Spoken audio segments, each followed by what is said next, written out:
Now that I've split my hive, I don't want them to swarm. I checkerboarded the hive and gave them twice as much room to lay eggs and store honey. I've been giving them sugar water for the last several weeks. I think we're probably 10 to 14 days away from the bees getting enough pollen and nectar in the flowering plants and trees that they won't need to be fed.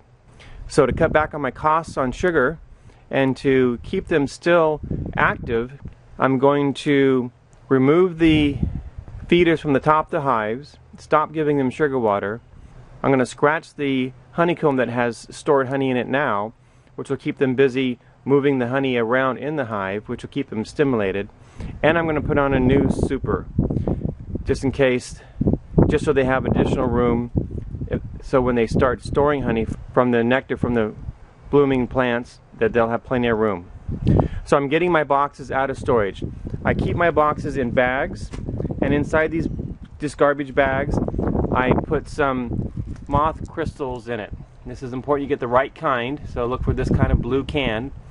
And I'll take some moth crystals and a sandwich bag, punch a bunch of holes in it with a fork or knife, and then we just put some crystals in. This is what is left over from being in storage for the winter. So that keeps the moths out from getting inside my frames and destroying the wax while they're in storage. So these are already polled, so I'll give the bees a nice head start in storing honey when they get the nectar from the blossoming plants. So let's get in the hive and start doing some work. Here's the empty feeder on top of the hive. There are some bees in here, so I'm just going to take this feeder off and set it to the side and let the bees come out naturally. Here's an example of a frame that I'm going to scratch so that they'll still be stimulated by moving honey around, but I won't be giving them more honey because you can see this is completely packed with honey. This is on the second brood box here on the top. I did want to move them so they would split, which I've done, and now I don't want them to do that any longer. I want to keep them busy by moving honey around, but not giving them more honey to fill up more cells. To do this, I'm simply going to use a dinner fork. Don't tell my wife, but I just grabbed one out of the cupboard in the kitchen, and that's what I'll be using to scratch these. And the bees will come by and not just repair the cells, but they'll move the honey around into the new frames that I'm giving them at the same time. Here I've just scratched the comb. There's the fork I used. And now those bees will get involved in taking care of that honey and moving it around. Here's the other side of that same frame. As you can see, I've scratched those capped cells also. You could ask, well, why don't I just extract this honey? I could, but I don't want to because I've been giving them sugar water. And the honey that I want to have, I want to be sugar water free. I know that some beekeepers continue to feed their bees sugar water year round and get lots and lots of honey, but really they're just getting honey made from sugar water. I want my honey made from the nectar. And the second reason is that I never take honey out of a brood box. That's the honey for the bees to live off of. It's been 4 days since I split my hive and added brand new empty frames. You can see they're already pulling these frames and making brand new honeycomb here. Again, these frames did not have any sugar water on them.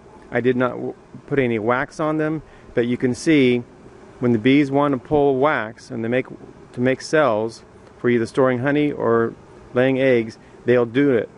And I love using this plastic because it lasts forever. It's been my experience that the bees will work the plastic just as well as they will a wax foundation. I've got a couple other videos showing that and tests proving that that's exactly what I've been experiencing here in my hives. I was just noticing this bee here with these huge pollen sacs. Look at all that pollen she's brought into the hive today.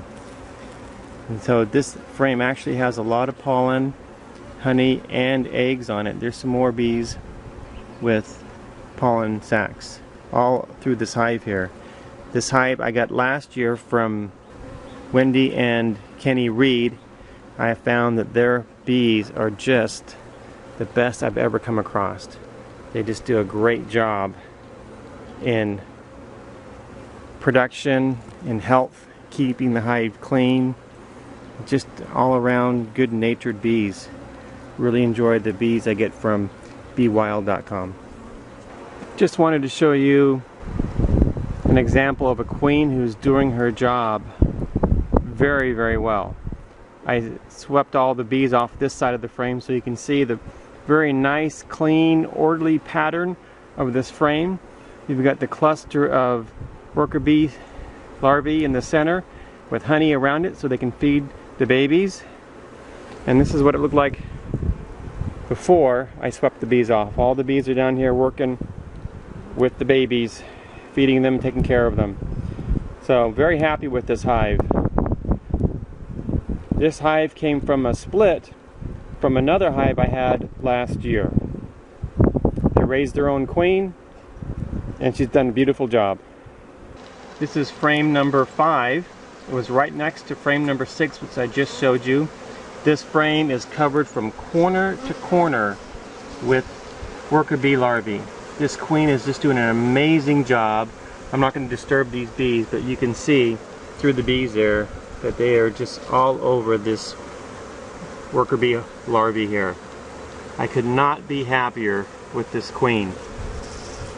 This hive will explode with new growth, new worker bees just before the honey flow starts, which is exactly what I've been trying to time, and it looks like it will come out perfectly.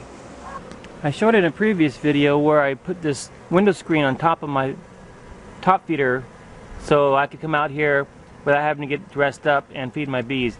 It worked out perfect. I'm very happy with that.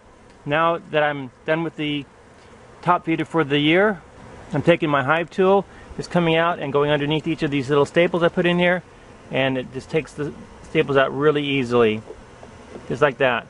I'll clean it out, get the bees out, and put it in storage for the winter. Well, I'm done prepping the hives for the honey flow. As you can see, I have my 2 brood boxes on the bottom, which I always have there, and I've removed the top feeders, and I've got the first honey supers on the top of each of those hives. As I mentioned earlier, I never want to have a honey super on top when I'm feeding the bees, because they'll just take that sugar water and store it into the honey super and make honey out of it. That's not the kind of honey that I want to have. But I do want to give them some sugar water to get them started off. And as you've seen from this video, it really did help them, get them an early start on the spring, and the queens really laid a lot of eggs. This is LDS Prepper reminding you, if you are prepared, you shall not fear. And as a prepper, you can help your honeybees prep so they have a good year and good food storage for themselves.